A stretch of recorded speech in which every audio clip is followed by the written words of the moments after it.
Welcome to the Risk and Assurance Committee meeting in the triennium of 25-28. I am Councillor Swales. I am, in the absence of the independent chair, will be chairing this committee today.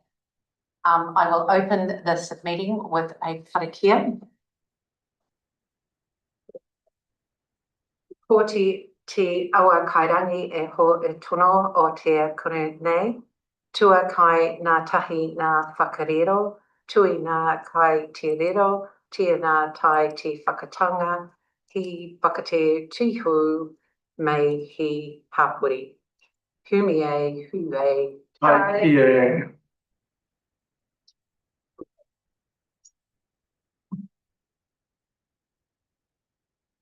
So we have no apologies. We are all present in this meeting today.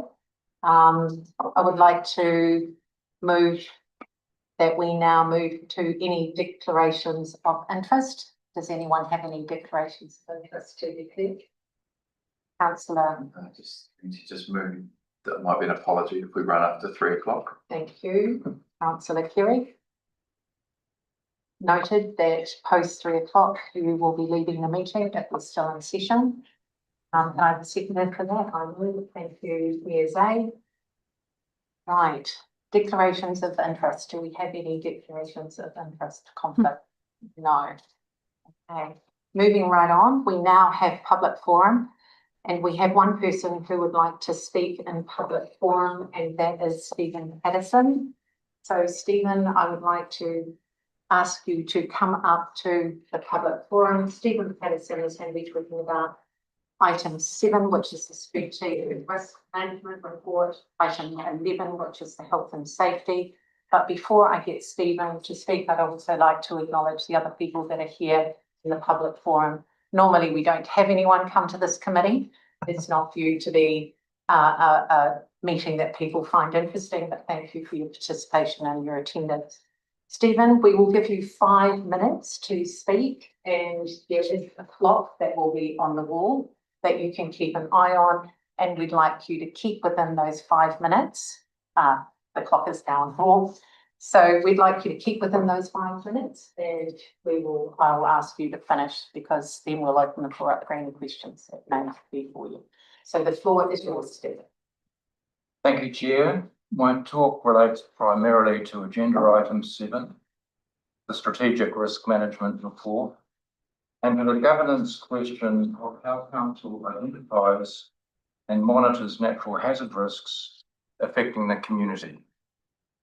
I might be better if I put my glasses on. That's fine. Lord Chair, Mayor and Councillors, I've been reading today's agenda with interest, particularly the sections describing Council's systems for identifying and reporting hazards, incidents and risks within the organisation. It is reassuring to see that Council has structured mechanisms for monitoring workplace hazards and ensuring that risks affecting staff and facilities are reported and addressed. However, reading this agenda prompted a broader question about risk governance for the community itself. Across New Zealand, we are increasingly seeing the consequences of intense rainfall events, including flooding and landslides. Recent tragedies in the Bay of Plenty are a reminder of how quickly these natural hazards can affect communities. In that context, I would encourage the committee to consider whether Council's risk framework gives sufficient governance attention to environmental hazards affecting residents, particularly where those risks interact with land development, stormwater systems, and steep terrain. If Council has robust systems for monitoring internal hazards, it may also be worth ensuring there are equally robust systems for monitoring natural hazard risks affecting the community, and for ensuring that the data and assumptions used in risk assessments remain sound. Robust risk governance requires that foreseeable natural hazards are identified early and that the information used to assess those risks is reliable. A reasonable question might be whether I am referring to the Pinehaven flood modelling issue. Pinehaven is simply the catchment I know best because I live there and have studied the hydrology closely. But my point today is broader than any single location. It is about risk governance, ensuring that when councils rely on hazard models to inform decisions affecting communities, there are systems for periodically checking those models against real-world observations. Another question the committee might consider is whether this means council's current risk framework is inadequate. My observation is simply that the agenda shows strong systems for managing internal organisational risks, such as workplace health and safety. My suggestion is that natural hazards affecting residents, such as flooding and landslides, deserve similar governance visibility, particularly as extreme rainfall events become more common. A further question might be what role a risk and assurance committee could play in this area. One possibility is periodic oversight to ensure that natural hazard data is kept current, that models are checked against real events, and that decision makers are aware of uncertainties in the underlying assumptions. Good governance is fundamentally about anticipating foreseeable risks before they become crises. Natural hazards such as flooding and landslides are among the most significant risks communities face. Ensuring that the information used to assess those risks is robust and regularly reviewed is therefore an important part of Council's governance responsibility. Thank you for the opportunity to speak. We're to table a copy of this and ask that. Thank you very much, Stephen, and thank you for staying within time. It is much appreciated. Are there any questions for Stephen? Stephen, I have a question. Councillor Curie? You are still thinking through it. Okay. So, Stephen, we've taken on board the comment that you made possibly about the risk profile that we've got. Did you have a look on page 96? We've got it blank there, knowing that this is a new triennium, new councillors, that we will be looking at a new risk profile. So you bringing up these suggestions are certainly things I'm sure as councillors around this table that have heard you will take that into consideration when we do that look at what are the new risk profiles that we look at. That's great. Thank you. Councillor Kerry. Through to you. Thanks, Stephen. Is it like anything particular in terms of our approach that you would call out? So is it identification of risk? Is it how we're managing? Is it how we're seeing the consequence, for example? I'm just aware that, like on the council's website, I noticed that the mission of the council is to enhance the quality of life in Upper Hutt by providing leadership, support and services to the community. Just wondering if at the moment natural hazards and their effect on the community might be a governance gap, and just asking you to consider that, and if you could include natural hazard risk identification and keeping those records robust and up to date against real world behaviour, real world observations. The assumptions, that the models rely on, so that you're being well informed, properly informed in your decision making. Thank you. Any other questions? Thank you very much, Stephen. Thanks. And we'll hang on to that. Absolutely. We'll add it to Thank you very much. Thank you. You're welcome. That concludes our public forum for today, this meeting. I would now like to move to agenda item number 5, Audit New Zealand, the audit plan, which is on page 6.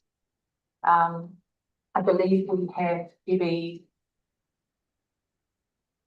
Bradfield online. That she's online then. Okay. Hi Debbie. Hi, Hi everybody. Kia ora everybody. Kia ora.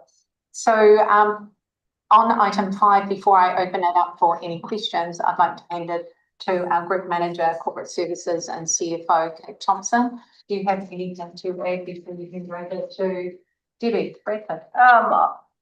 Debbie, I'll just give a bit of context on what the committee's looking at. So item 5 is the audit plan, and it goes into conjunction really with item 6 there. So there's 3 documents. One is the planning document.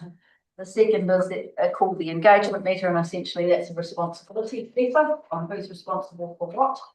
And then the third is the fee letter.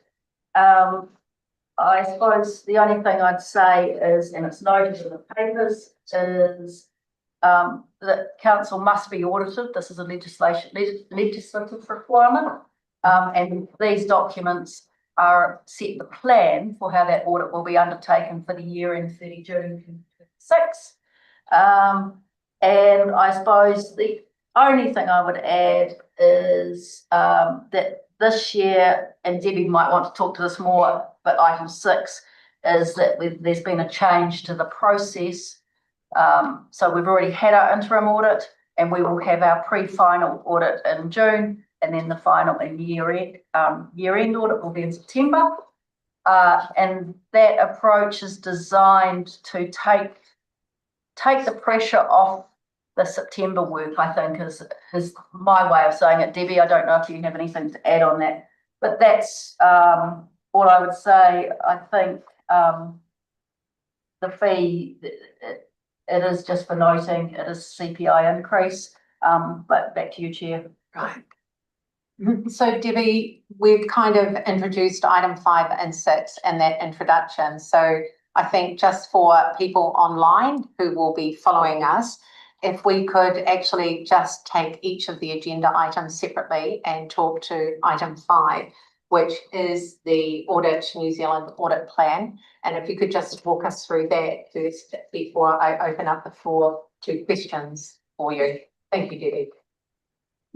Thank you, everyone. As indicated by Kate, we've met with management. We've sat down and we've spoken about the risks. We've decided upon the timing of the audit. We've also decided on how the audit will play out this year. This year we are doing it in small little chunks and small little slots to making sure that we take the pressure from the back end of the audit out.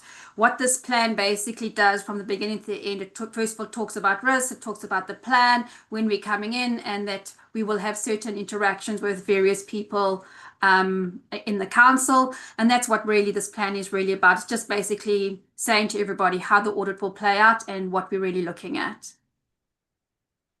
So thank you for that, Debbie. Are there any questions from the committee? And before you do put your hand up, could you just for Debbie online reference the page that you're referring to and the paragraph, please, just so that she can follow. So are there any questions for Debbie on agenda item 5?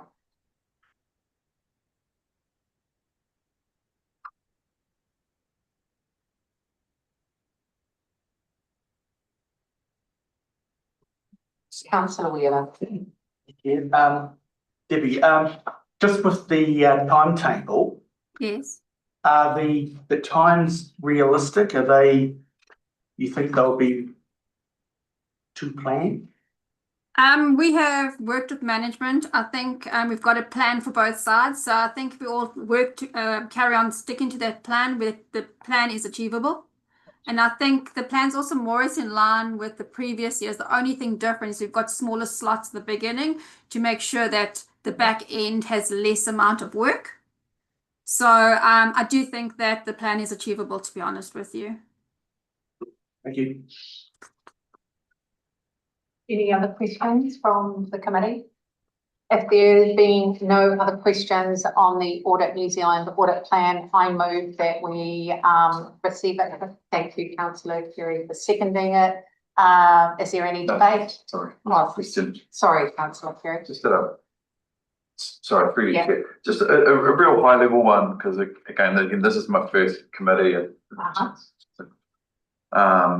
get behind this. But when we look at what's material, and we really only have water and roading in the audit as some of those metrics called out in the plan, you know, like, where does community services, whether that's parks or anything like that, dogs, noise, other complaints that weigh into actually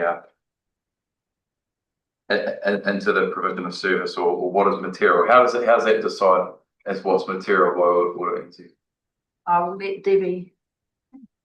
When we look at the plan, we're looking at from a risk perspective. So from a financial statement perspective, there are key aspects happening in the financial side. There's a lot of moving parts in terms of where things could go easily wrong. And that's highlighted in the front section. If you're looking at, let's say, your water done well, the unit rates, because there's quite a lot of work that needs to be done. There was also some performance information from the prior year. So from a risk perspective, those are things we put quite a bit of focus, but that doesn't stop us still from looking at other aspects from the audit. We still look at all the, we tick and balance all the others.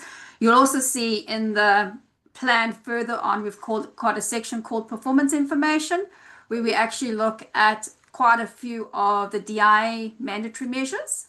Yeah. So that's where our focus is. Those are the key things that we're really going to hone into. However, there are still other aspects from a normal day-to-day audit aspects we still cover off in terms of how we audit financial statements as well as performance information. Those are just the high-level zoning in areas we're focusing a little bit more on, which I've highlighted in the plan. Councillor Carey. Yeah, thanks. Through you, just a follow-up to that, I guess. Thanks for that. I guess.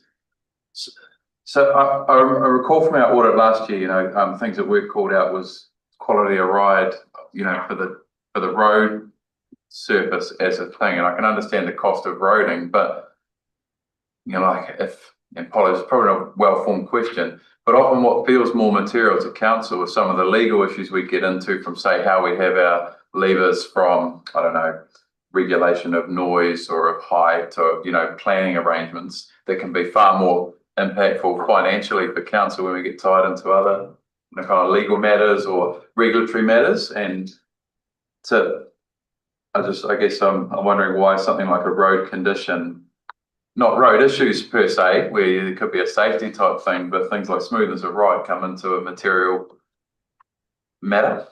So the DIA measures are guided by quite a bit of the DIA measures that come out in terms of what we're required to look at. So the measures that are come through here are the DIA measures that we're looking at from a high level. It doesn't stop us from still doing other work on the other performance information. Okay. And if I could add to that through you, Chair. Yes.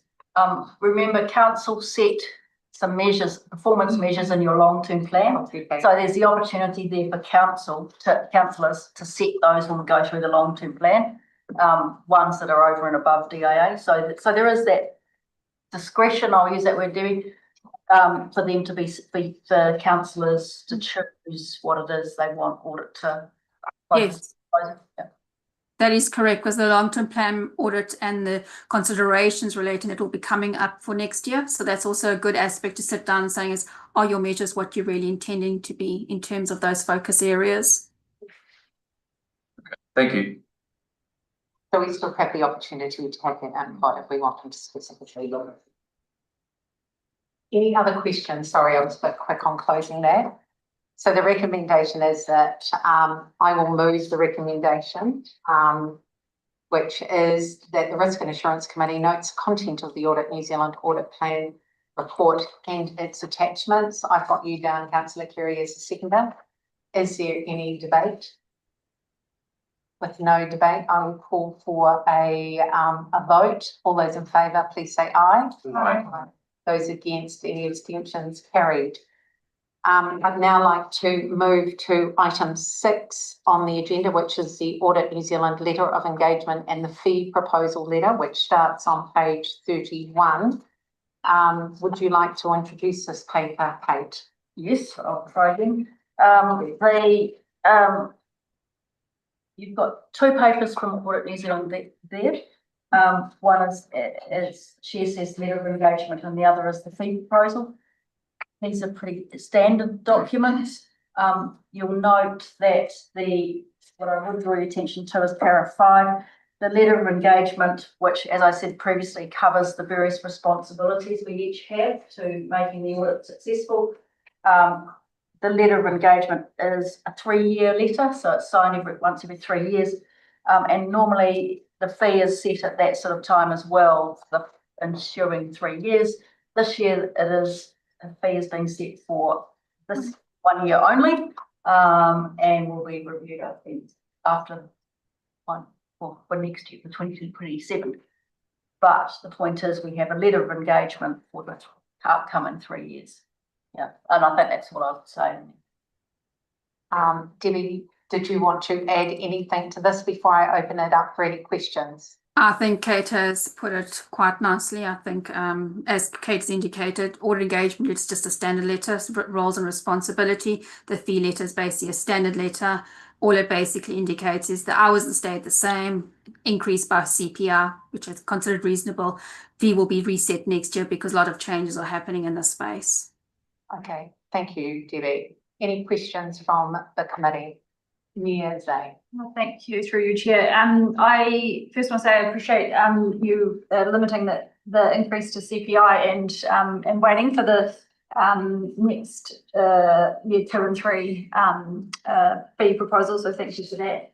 I can see that clearly it's a huge amount of work for our team here, and I know from having been involved in the audit process previously that it is quite intensive. My question for you, Kate, is what can we do in terms of our governance role to support that process going smoother in terms of reducing those hours for audit? Is that what's the key lever for us? Through you, Chair. That's got me on the spot. You want me to talk, Kate? What's that, Debbie? You want me to say what we've been working on in the background? Yeah, I was going to say I'll throw to you because I'm conflicted. Yeah. So Kate and myself embarked on a lovely journey. So last year was my first year on this whole audit, and we just sat down and said, let's look together on how we can actually reset reset the whole audit process. We basically sat down and said, from her team, where can they sharpen their pencils? And then I said, from my side, where can I relook at and how to basically sharpen our pencils? With that, we've come up with some goals for both sides and some relooked at the processes on how we're going to approach the audit. So for instance, like this year, you would notice that the audit is broken into small little chunks with a lot of work being brought out of the busy season. Some of those key things like valuations, and we know there was a lot of, in 2024, there was a lot of additional work on the unit rate, and there was a lot of concern. So we're doing all that type of work out of the busy season to try and make sure we're being a little bit more efficient. There's other processes in the background, which I won't go into too much detail, which we've been working quite closely on. So that's also why this year we're both working together and staying more focused to saying is how can we both improve this whole process. So in the background, we've met with different people, and each person has a certain role and responsibility in terms of what they're needing to do. And we're also having monthly meetings to make sure everyone's on track in terms of those. And those monthly meetings, I think they kick off from April again. Yep. That's just a high level. Yes, supplementary question. So that sounds fantastic. I'm really pleased to hear that. So I guess the question is how much of it is a process improvement and how much of it is just a fact of the leanness of the council in terms of resourcing? I'll answer that. I think there's process improvement very much there, and I suspect our leanness is a risk. We are a very lean team. I think, Debbie, you'd be better placed than me. You see others. But I think going to your question on governance, the way it's now designed is to get information a bit earlier so that we bring to this table any risks that we see. And so I suppose that as governors, that is how you can help is as we bring things to you. We will keep you engaged. And I suppose, to put it really bluntly, it's a trust relationship, because if I don't come to you, everything's in hand. I'm probably not going to come to you until year end if everything's gone well. So that's I would be that simple on it. I think that's fair, Debbie. I think it's fair. Councillor Kerry, and then I'll go to Councillor Goodrich. Thanks.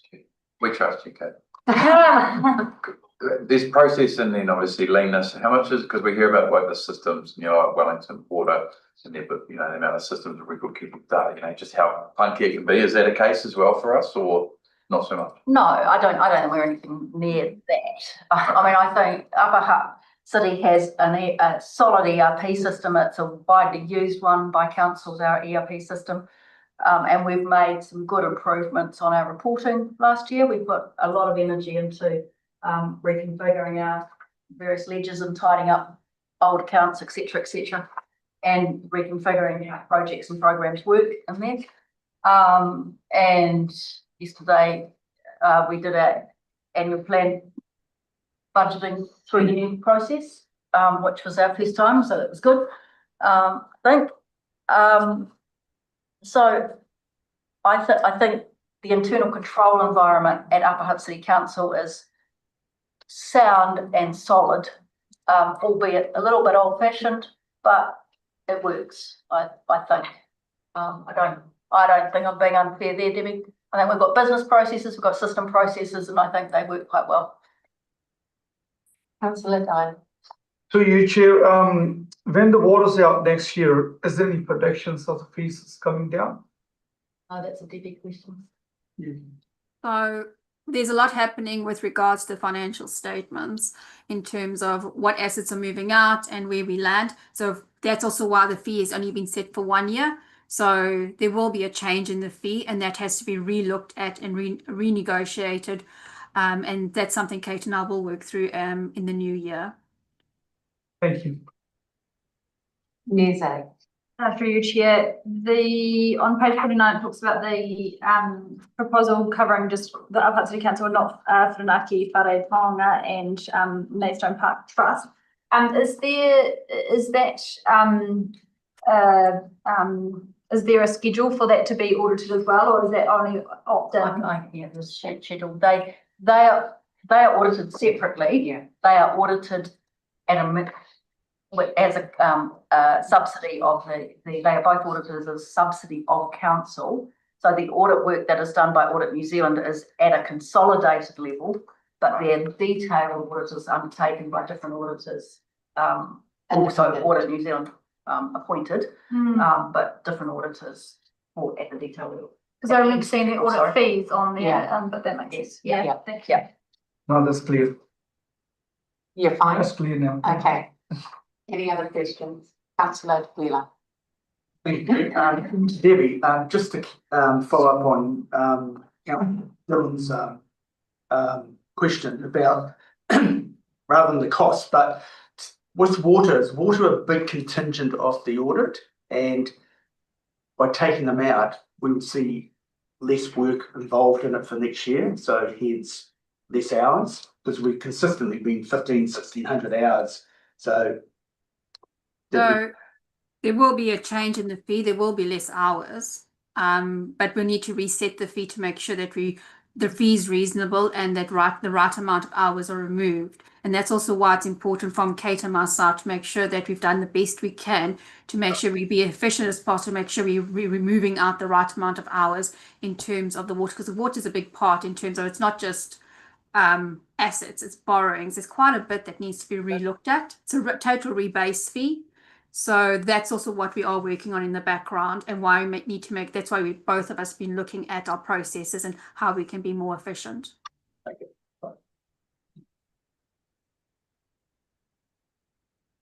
Right, if there are no more questions relating to the topic, I move the recommendation that the Risk and Assurance Committee notes the contents of the Audit New Zealand Letter of Engagement and the fee proposal letter report and its attachments.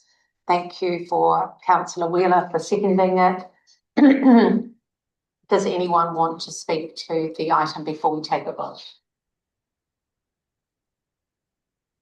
Okay, I would like to call for a vote. All those in favour of the recommendation, please say aye. Aye.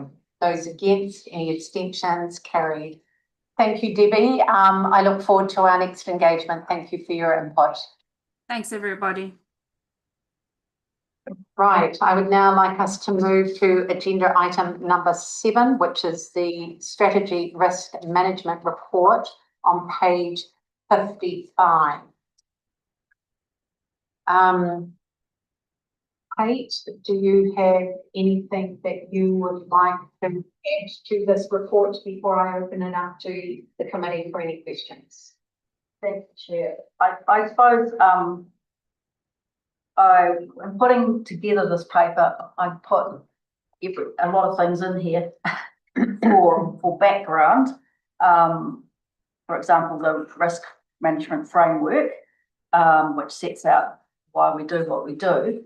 And then there's the 3-day deep dives, which the various officers can speak to.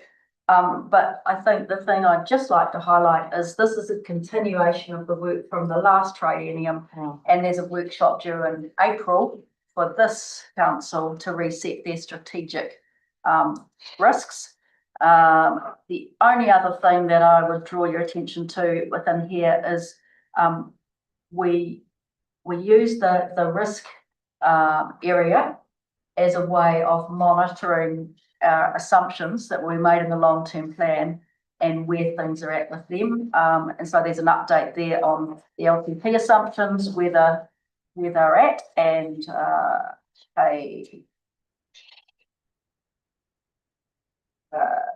122 to, so the page 57 goes through their various assumptions, and then there's and the update to them, the verbal update, and then there's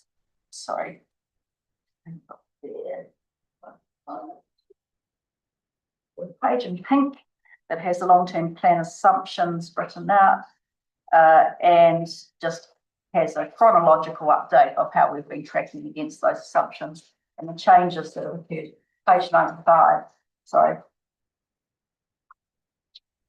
So this report contains the strategic risk, deep dives, and for your reference, the risk framework was added, and we always tend to put in the long-term plan assumption update.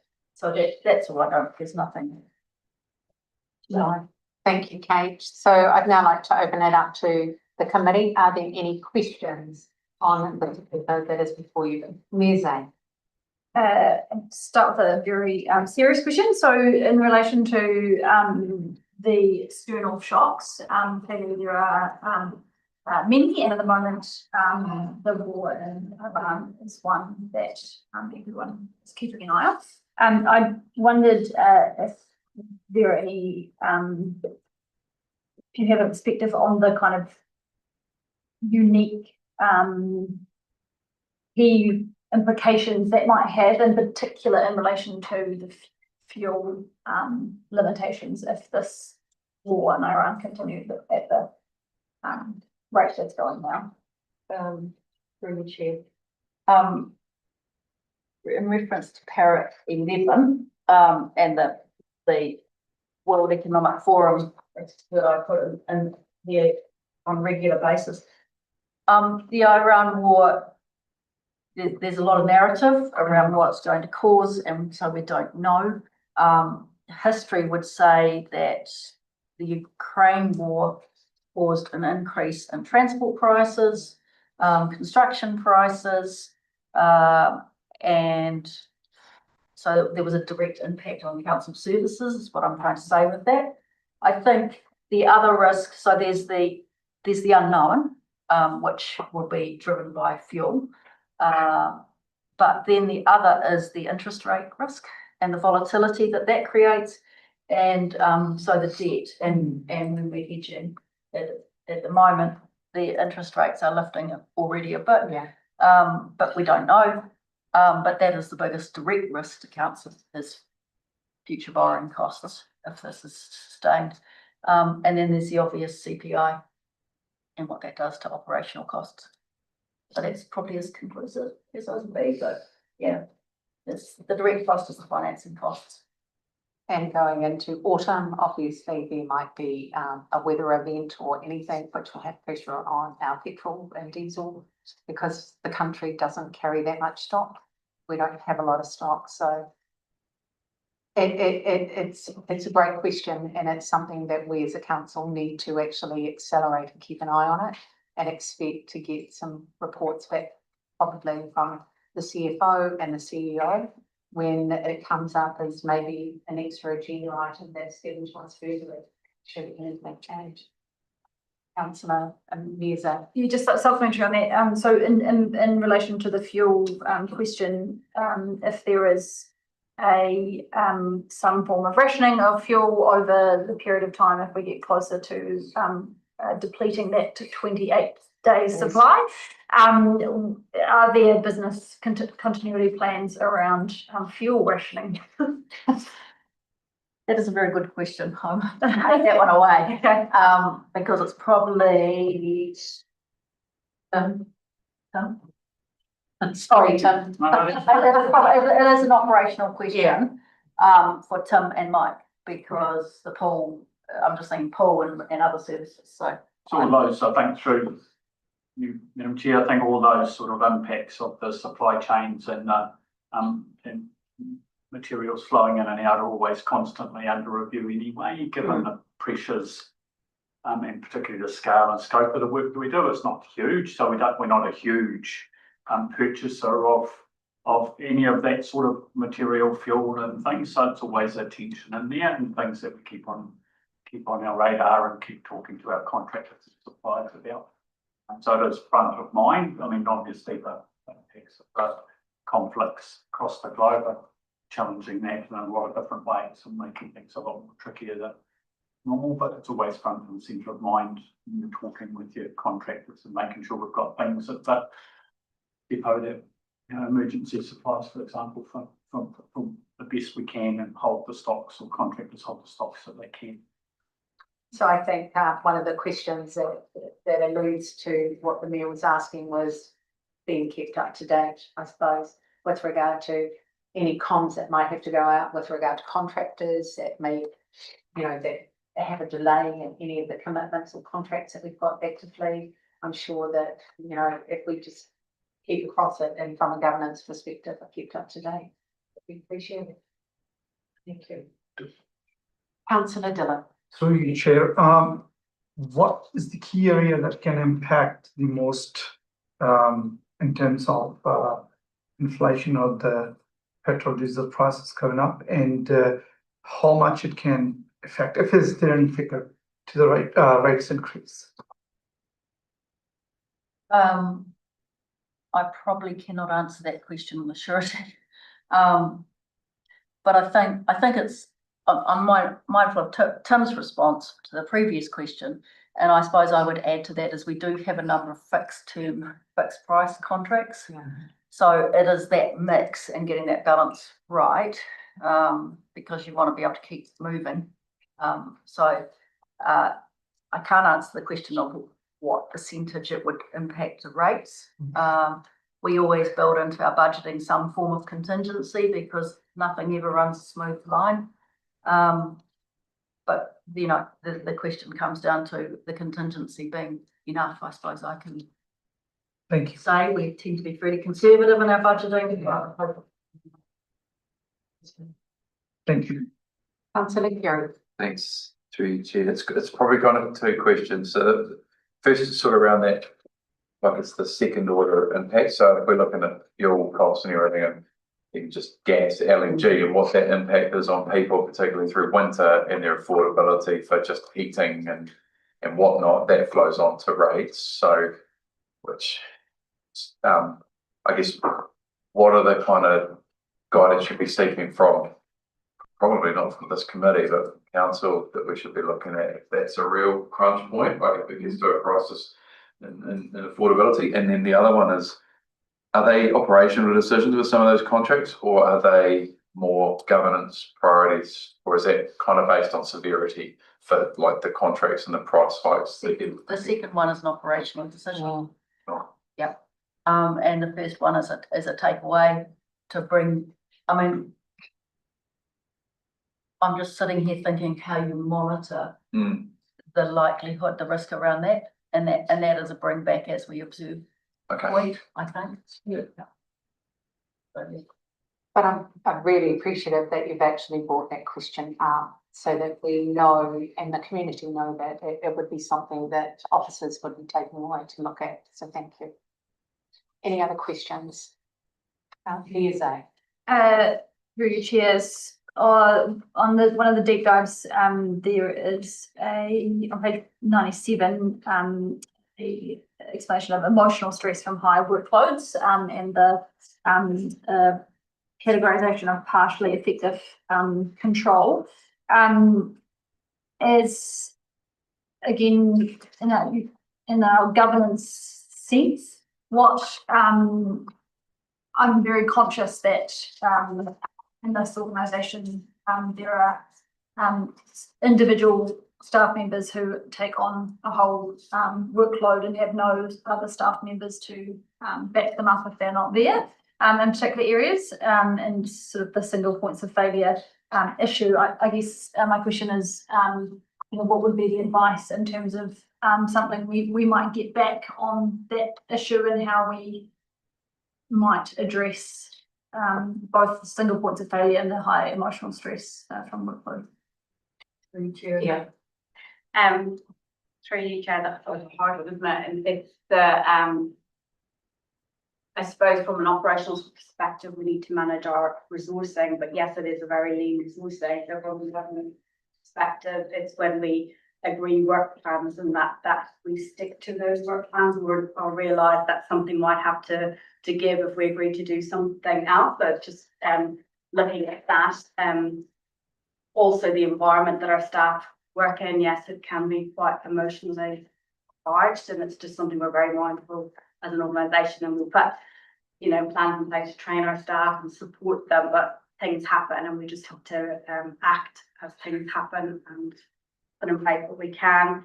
We have controls, in terms of teams going out together for different risk categories, but yet from a governance, it's really just about knowing that every piece of work you have in place could have an implication around something else and won't be able to get done in the time frame that we've given.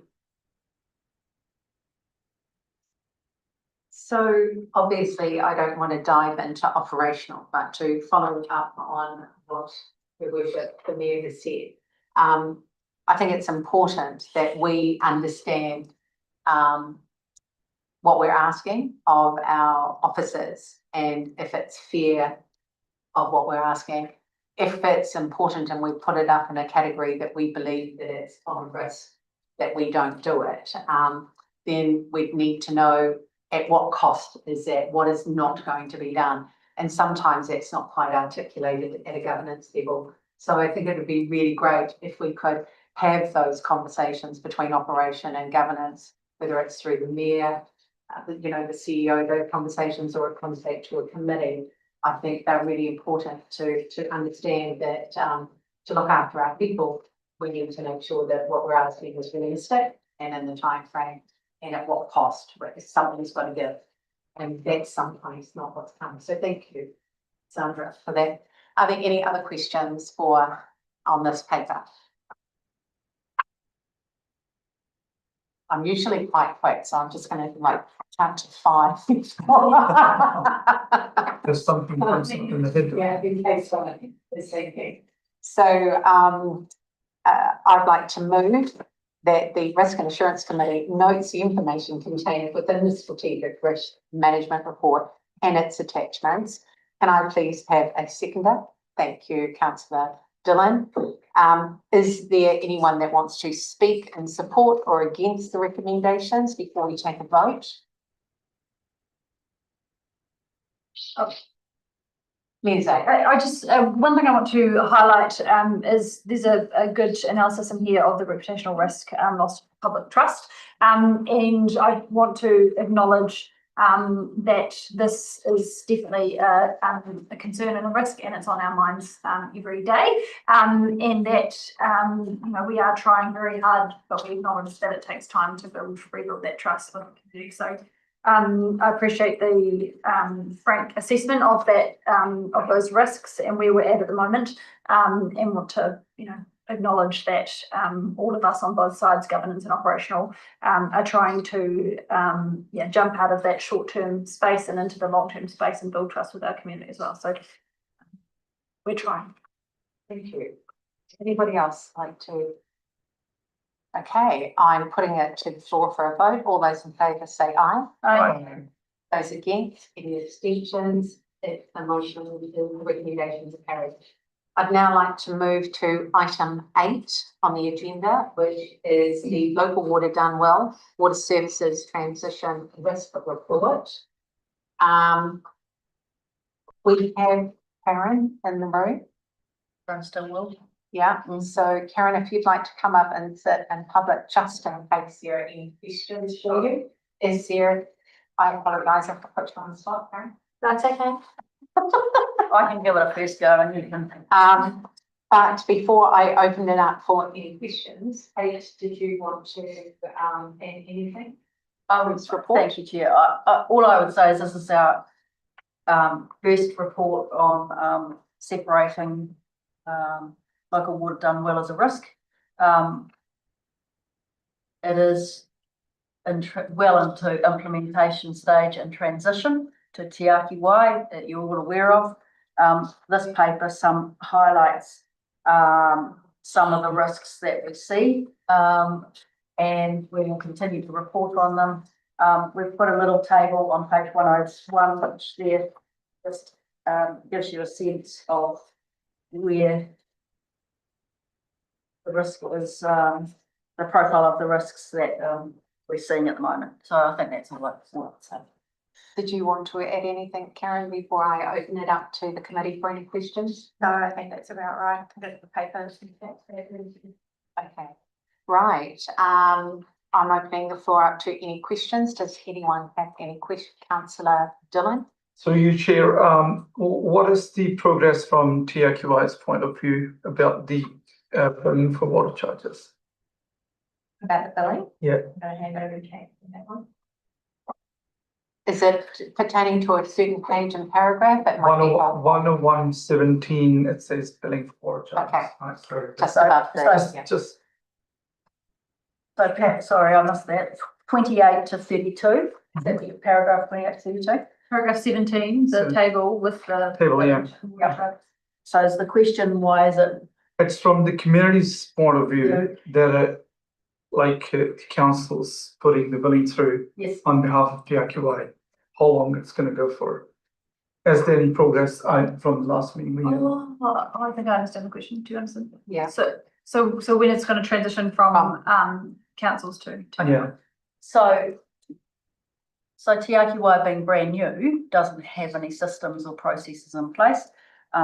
The agreement has been that the 4 councils will do, not 5, 4, will do the billing, being Wellington, Porirua, Hutt and ourselves. That we are well underway with that. We started in November working through how we would do the billing. We have to do that billing separate from our rates billing. It's not the same, it has to be different. So we have to have a separate module to do that, which we have gone and done that, and we are progressing with that. That will start on 1 July 2026. There will be a separate bill. That bill is aimed to be out. Te Aki Wai wanted out on 1st of October. Go out 4 times a year. At the moment, the request is that it is no less than 1 year. Upper Hutt has put in place a billing solution for 2 years. That can be extended, but at the moment it's for 2 years. And then when 2 years is up, Te Aki Wai will have looked at implementing their own system, or they might not be there yet, and we might continue with that. But at the moment, the customer will receive, an Upper Hutt customer will receive a bill that is created by Upper Hutt City Council on behalf of Te Aki Wai for that period. Does that answer your question? Thank you. Yeah, it does. Thanks. Councillor Kerry.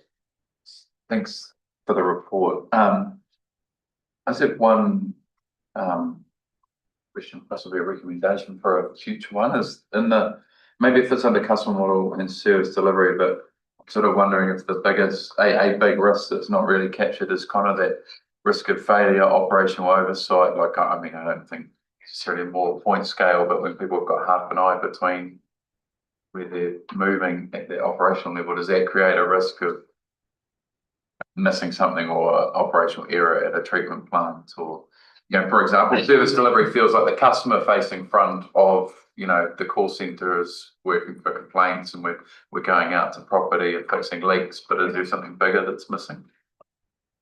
Well, in terms of the fixing the leaks or any faults, that's going to be sitting with TRQY. Yes. Are you saying the interface between the councils and TRQY?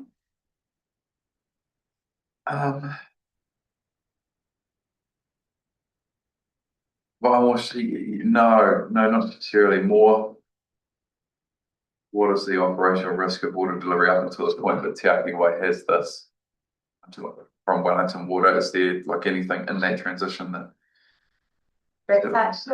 Sorry, maybe I'm. But it is the BAU is a pro until 30 June, and then Yeah. And Chair, so that I spent a reasonable amount of time engaging with Wellington Water in these months leading up to the transition to make sure that our customers and our residents get the service they expect.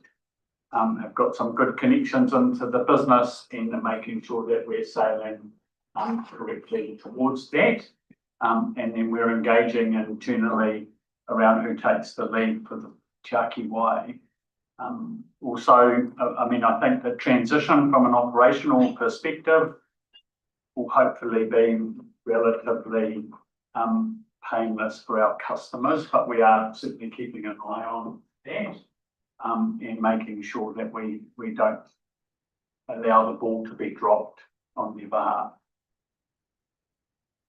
Subsequent question, Yeah, councillor Kerry? yeah. Absolutely. It's definitely not like a criticism or concern of what's in terms of the oversight of this at all. It's not what I'm trying to say. That's how that sort of came up. I suppose my risk is how are we getting assurance that the big things like I expect there'll be small things that happen anyway in terms of customer delivery and how the transition goes. I'm really confident it's been managed.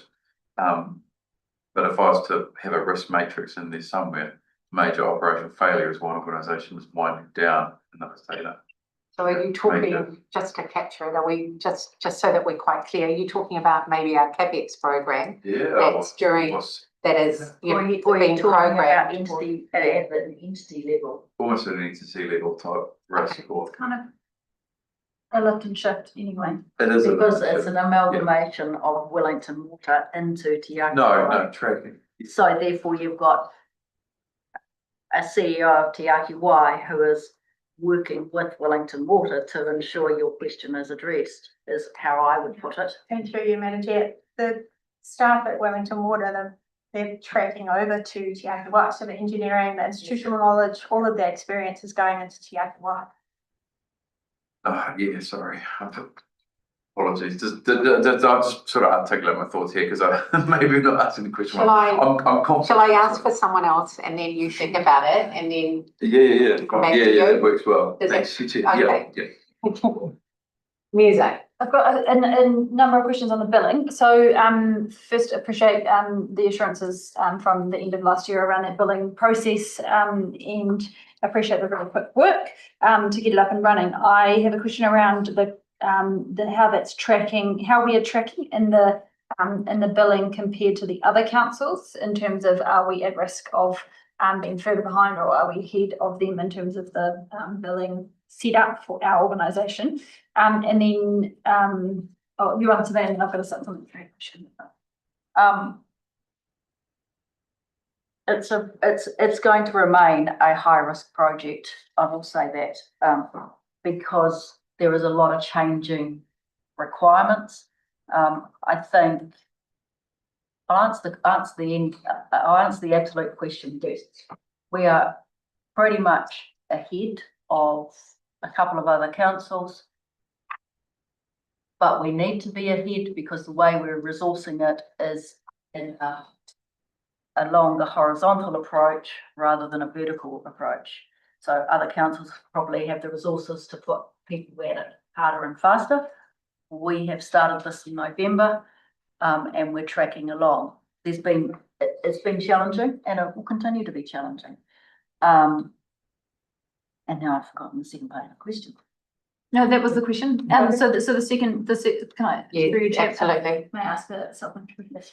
So my understanding is still that when the bill goes out, every individual connection or customer in this sense has to to Te Ake Wai has to manually change their direct debit. And I've always been worried that we'll have a number of people who think life admin is, you know, too hard to do right now when they've got other things going on.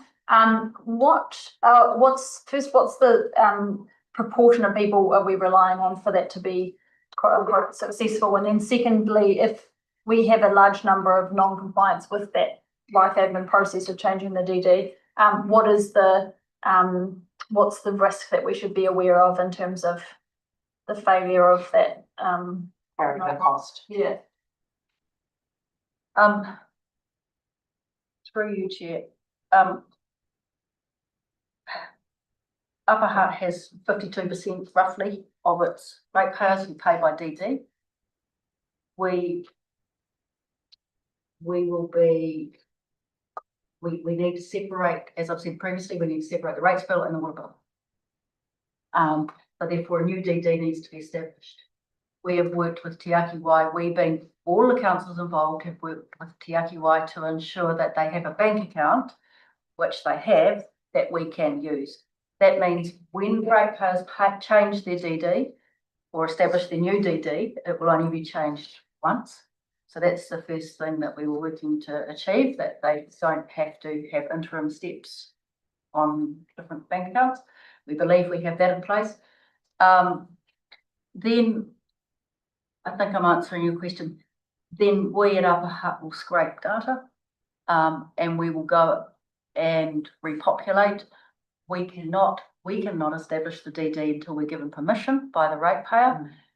We intend to go out with a flyer, probably in March, April. I'm looking at April, which brings this to everyone's attention so that they can start coming in and talking to us about establishing their DD or doing it online.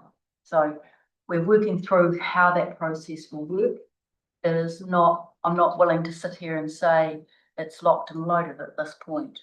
I think the effort has gone into getting surety on the back end, so the mechanics at the back end, by that I mean the bank account that they're paying into, etc., and getting the ability to get their permission can work. The timing of how we make that work is now where we're at, I think. Does that make sense? Yeah, through the chair, we have a lot of dedicated comms coming out for the community to say, this is when you do it, this is how you're going to do it. And then as of July the 1st, or the lead up to July 1st, we'll have dedicated staff on site who will deal with Te Ake Wai inquiries. So the people who haven't been caught by social media, hard copies and things like that will be able to come face to face with that. Yeah, and there's still an element of personal responsibility. You're the only person who can deal with the bank, so people will have to, the messaging has already started, that they need to start to think about the It never comes away from the fundamental that there is now the requirement for two DDs. Through you, Chair. So the second part of the question was that at what level, so this is a high risk, and then at what level does it become a problem in practice in terms of the non-compliance with that change, and then what's the immediate consequence of that? I'll answer it from a bigger sort of view. Upper Hutt's a smaller council. So there's a benefit to that, because we have the luxury, I suppose, of if people are late, we can work with them to get things sorted. So I think it would become a problem if we had a system problem rather than people being late. Gotcha. So the emphasis needs to be on the system, and then our informal, formal but as yet unformed, as in no decision, conversations with Te Ake Wai are, timing is, we're pretty fragile. Yep. Councillor Dillon.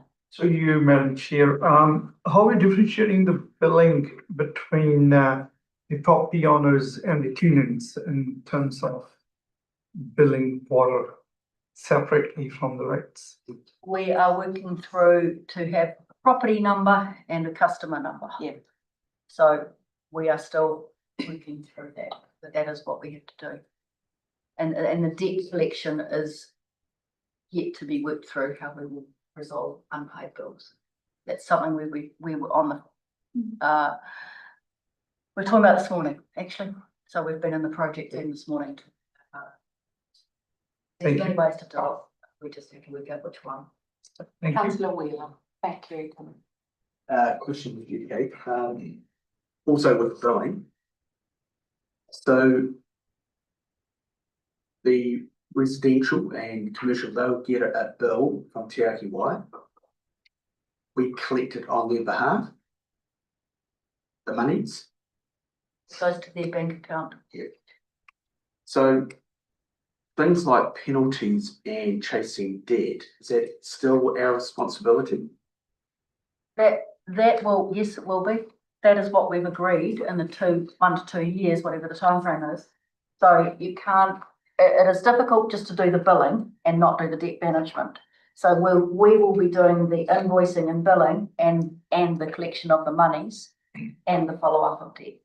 That is the responsibility that councils have agreed to undertake. So when it says billing, billing means and debt management. And that could be up to 2 years. Even more.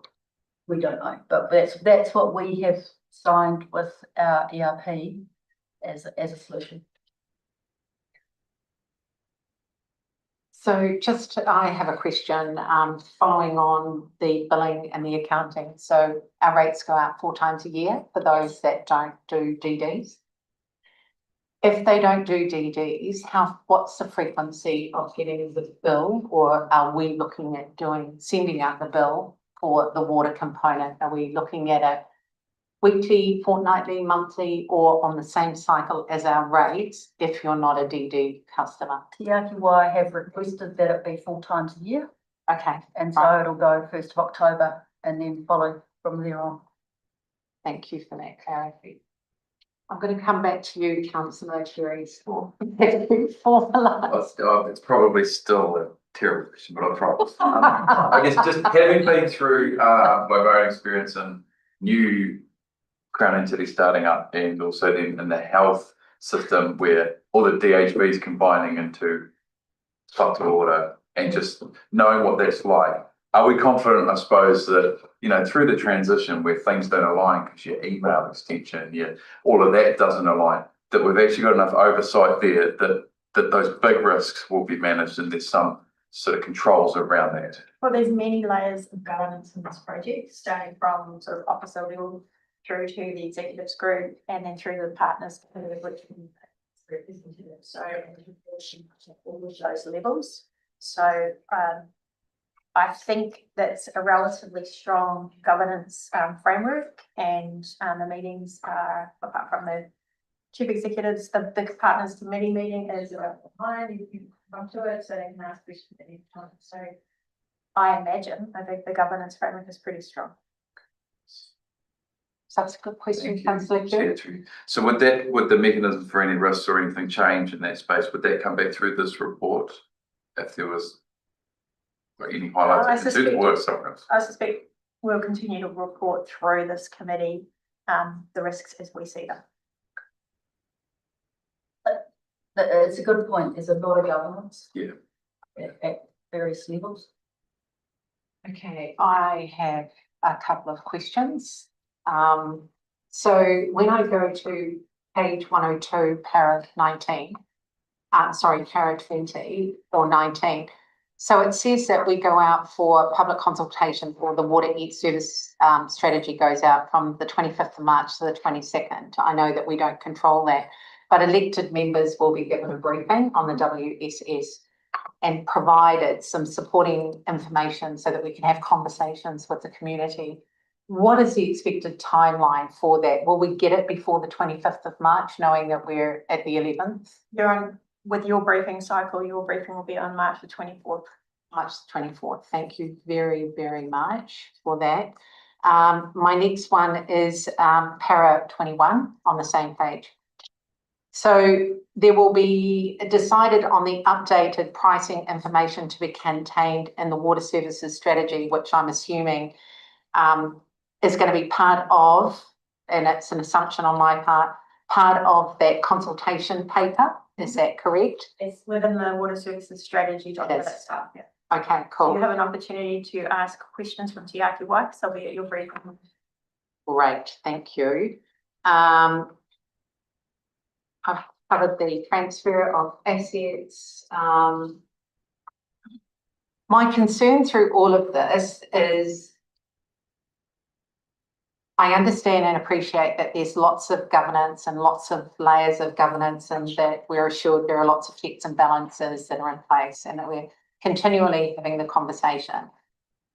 This comes at a cost to us, and we're a small council. Are we doing a running tally? Because we're talking about some costs that are going to be stranded once this gets passed over.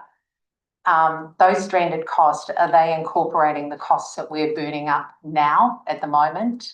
So what we didn't mention before, we were talking about the additional billing function and Te Ake Wai dedicated customer service staff, as this is all on a cost recovery basis for the interim period. So we are running a total of all the costs involved with the transition. That will be going across to Te Ake Wai.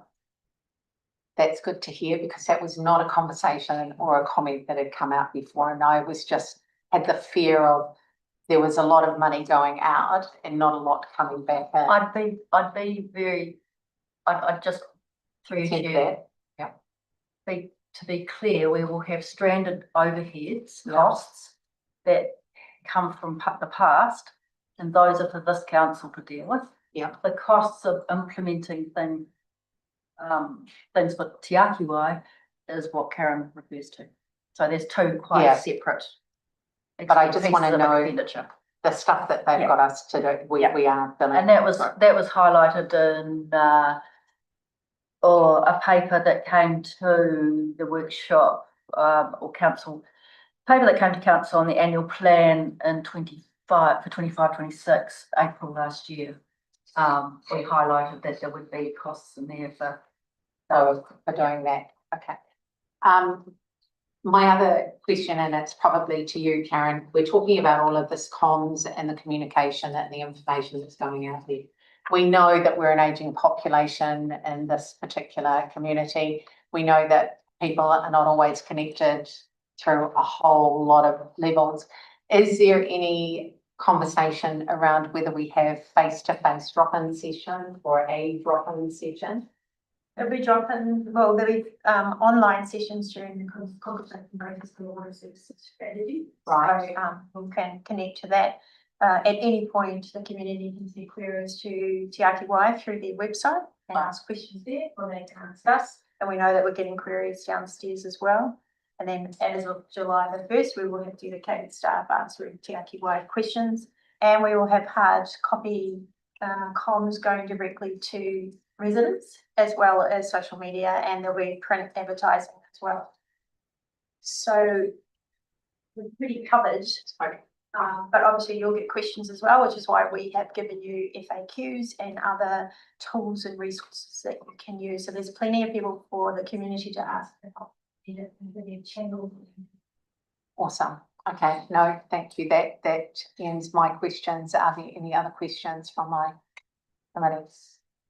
Okay, with there being no other questions, I move the recommendation that the Risk and Assurance Committee recommends the council receives and notes the report titled Local Water Done Well, Water Services Transition Risk Report, and in particular, the highlighted current risk for the transition to Te Ake Wai. I so moved. Do I have a seconder?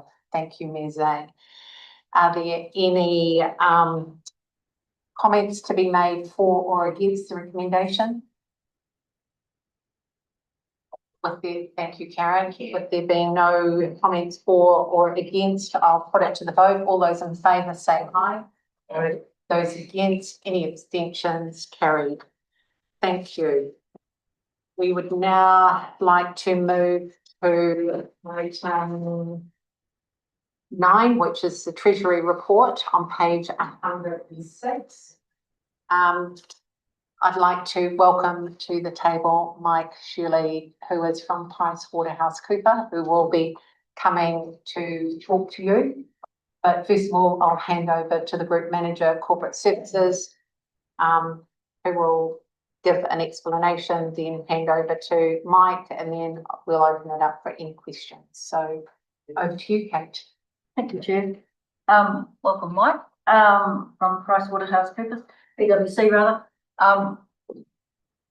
Just context, Mike is our Treasury advisor for when we seek debt, when we seek hedging advice, we go to PwC.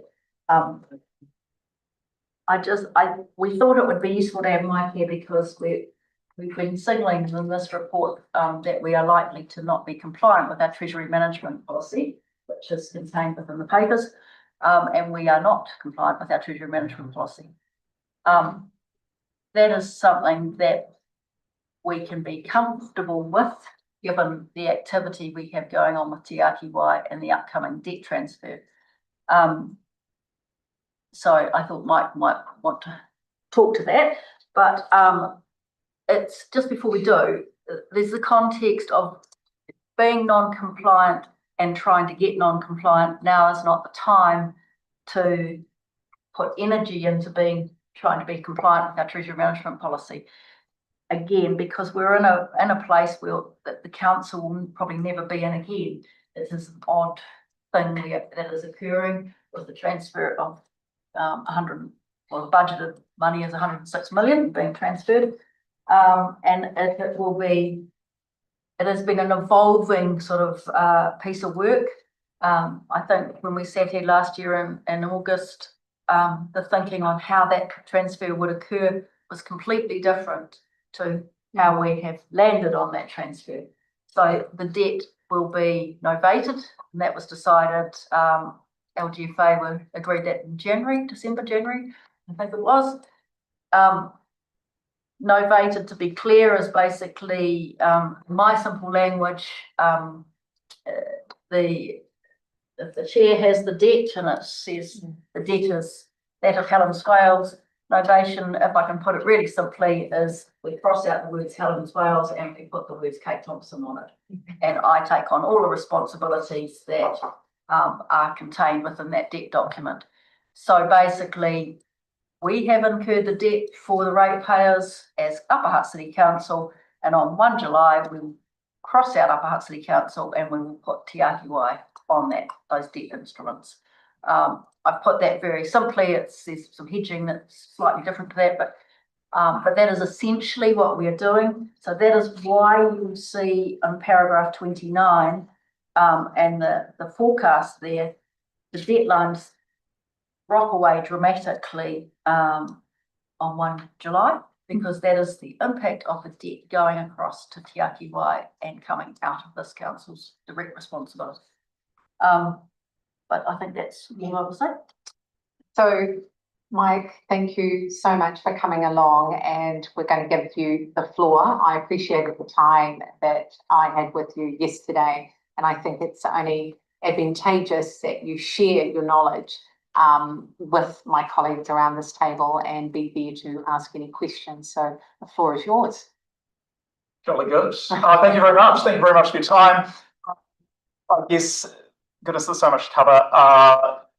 And I normally like having screens and things like that or a whiteboard, but I can just talk and that's totally fine. I guess I'm coming back and Kate's point around the evolution and change of how the debt was going to transfer from council to Te Āki Wai, very fluid, changed very rapidly at the back end of last year. The original expectation was that it would be a staged transfer of debt. So as debt instruments held by council matured, rather than council rolling those over, Te Āki Wai would basically refund or fund council for those and assume that debt over time. And that staged profile was going to take about 2 years, give or take, for the debt number to run down.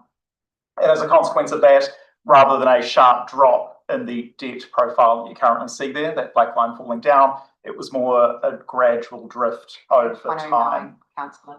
Sorry, I'm sorry, I don't have it in front of me. It's page 109, and it's that particular profile that Mike is talking about. Sorry, yes. So rather than a straight drop down as there currently is, it was going to be a nice staggered transition over time. And look, that was based on the approach taken by Auckland Council and Watercare.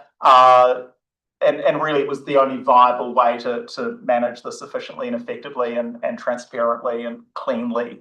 At the back end of last year, novation, as Kate highlighted, essentially taking a debt instrument, crossing out one name and putting another name on, became viable. It became a workable scenario, and that was as a consequence of LGFA doing a whole lot of work in the background and making some adjustments to how they were going to manage their processes.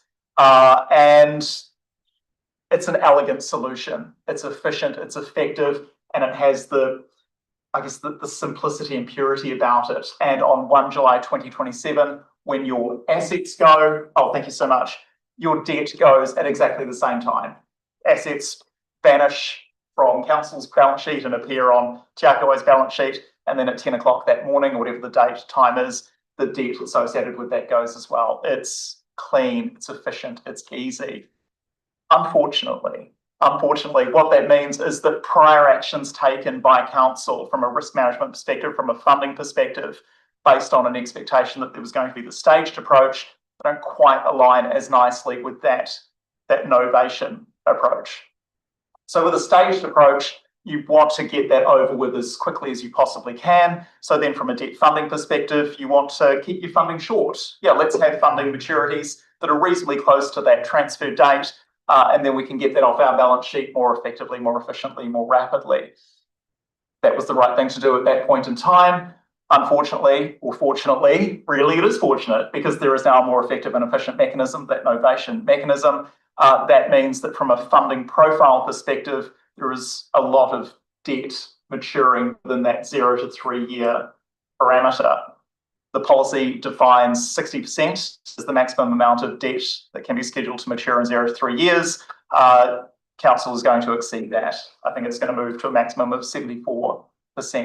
And that's a function of that prior action that was taken. And of course, this is when you're funding in advance, you're doing it years and years ahead. So it's not like you can just pivot and quickly change. You're steering the Titanic, not a jet ski. So that's a consequence of that prior action. It's not bad, it's not wrong, it's just a function of the reality at that time and the present reality. There is also no quick and easy way to address that. You have debt that is maturing over the next 3 years. Unless you're going to go out and borrow a whole lot of more money and raise new debt and extend that out, you can't really change that dynamic quickly. We did some quick analysis last night using the tools and reporting functionality and everything else. Basically, it's going to take a year to get back within compliance. From an advisory perspective, from a PwC perspective, from a risk management perspective, parameters that you have in your Treasury risk management policy are appropriate. Maximum of 60% of debt maturing in that 0 to 3 year timeframe. That makes sense. That should not be changed. Rather, it should just be acknowledged that, look, this is a function of this once in a century change in how water services are being delivered, how council services are being delivered, and ratified, essentially. The non-compliance ratified with a view that it will be ratified within a defined period of time. So that's the funding profile component. Then there's the interest rate profile component. So council manages, for the most part, manages its interest rate risk by using interest rate swaps. And that's a derivative instrument. Sorry, I don't know what everyone's understanding of those interest rate swaps are, but it's a separate transaction from funding. And so one of the, I've said beautiful a lot, but it really is elegant and efficient. One of the benefits of interest rate swaps is it separates that funding decision from the interest rate risk management decision. So unlike your mortgage, where interest rates are really low and you're not refixing for another 6 months and you hope that interest rates are still low in 6 months' time, they might be, they might not be. Council doesn't have that problem. Council can go out and manage its interest rate risk today because interest rates are low, despite the fact it might not need to do any funding until next year. So that's a good thing. All of these instruments are built up over time. And again, because there was an expectation of a staged gradual reduction in that debt profile, the interest rate portfolio, the portfolio of interest rate instruments reflected that. It was quite elevated. There are a whole host of reasons for that. Certainty around costs when rates increases were increasing. rates were increasing was a focus. And so having certainty around interest cost, that was important. But again, as a function of transitioning from this immediate drop from the more staged approach, there is likely to be an overhedged position. You're likely to have more cover, more fixed, a greater percentage of your debt fixed than the policy currently allows for. That can be quite easily. I'm sorry. Yeah. No, just no, carry on. Oh, carry on. Oh, jolly good. So I'm talking without pictures. I'd love to have a whiteboard, but it's fine. So that's what we call the short end, sort of the 0 to 3 year period. You're going to have slightly more cover than you would like to have. In the 5 year space, and you can perhaps see that in the image on page. The image is it point 29? Item 29? Yes. Article 29, component 29.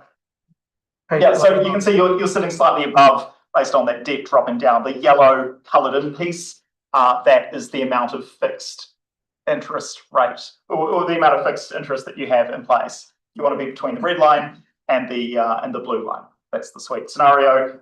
You're above that as a consequence of that debt level dropping significantly.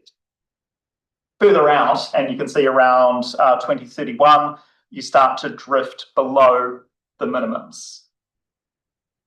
That is something that could be addressed. But the other component here that we haven't really talked about is that debt transfer. That change in the black line going from 250 million dropping down to 140 something, basically $106 million. That may not be the final number of debt that's transferred across. There is still uncertainty as to what that number will be. That certainty will be achieved or will become more certain as time goes on. But presently, it would be inappropriate to take too much in the way of action to manage that interest rate risk position. You could take action today. You could pick up the phone and do it immediately and sell some of your interest rate swaps and gain compliance there, buy some interest rate swaps and gain compliance out there. But if you don't know what that debt forecast is actually going to look like in a couple of months' time, you may well have to take remedial action on the action that you've taken today in the future. The other component here is that interest rate swaps, that interest rate risk position can be addressed immediately. The proposal, and I'm not sure if this has been formalised and signed off and agreed, but the proposal with regard to interest rate swaps by Te Aki Wai is that because council went out, it acted in council and ratepayers' best interests and said, hey, we've got all this debt, it's appropriate that we manage that debt, despite the fact we don't quite know what might happen to it in the future. Now that you're starting to know, Te Aki Wai have said, look, we are going to assume this debt, so it seems appropriate that we also assume a proportion or the relative proportion of your fixed interest rate instruments, of your interest rate swaps. Interest rate swaps, unlike debt, can't be easily novated for a host of reasons that we can talk about if you like, but the short version is novation is not viable. You can novate your debt, you can't really novate your swaps. But what you can do with interest rate swaps is value them. You can value them right now, you can value them tomorrow, you can value them in 10 minutes' time. It's a live market, it's constantly changing, but you can value those, you can get a cash flow that results from it. So the intention is that Te Aki Wai or council will, all the councils, will value their swap portfolio at, let's say, 5 p.m. on the 30th of June, and that will result in a number. X percentage of debt is going to transfer across, and so X percentage of that value will be paid by Te Aki Wai to council, or vice versa, depending on the value of those swaps. And then that cash flow can be used to close out or adjust that swap portfolio, that fixed interest rate position, which then creates another rationale or another justification for not doing anything now, because the value of that position is going to constantly change. So if you went and took action today, you might tick a box and you'll have a whole lot of green ticks and no red numbers, which is always a nice feel-good factor, but the reality is that might not be the optimal approach. So from our perspective, an advisor, and you'll, just to be clear, you're not the only council in this position. I would suggest that pretty much every council that is going through this across the nation is facing similar challenges right now. In fact, I personally know a great many are. Yeah, good to be in, good to have friends, I guess. Yeah. So that's really the meat and potatoes of it. I mean, look, happy to take questions. I do appreciate this is an enormous amount to take in with very limited visuals. It's a lot more fun when you can move things around and play with sliders and dynamics and things like that. We don't have that luxury here, and that's fine. But the reality, or I guess in summary, there is a strategy to regain compliance in interest rate swaps. It can be quick, it can be efficient, your profile can return. The other advantage to the scenario is the debt profile you'll have moving forward is going to be very different to the debt profile you had previously. And this is a bit of an opportunity to restructure that swap portfolio so that it aligns with the future state, not the history. So that's another advantage to that process. The debt, the funding profile, 0 to 3 years, that is going to be non-compliant for at least 12 months or until probably perhaps April of 2027.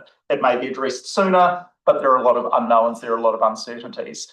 And acknowledging or ratifying that position would be our recommendation.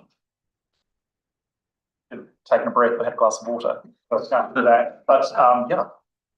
Are there any questions? Councillor Kerry, I know that you may have to leave us at 3. Do you have any questions? Just one. Absolutely. Thank you. That was probably more engaging than PowerPoint. So,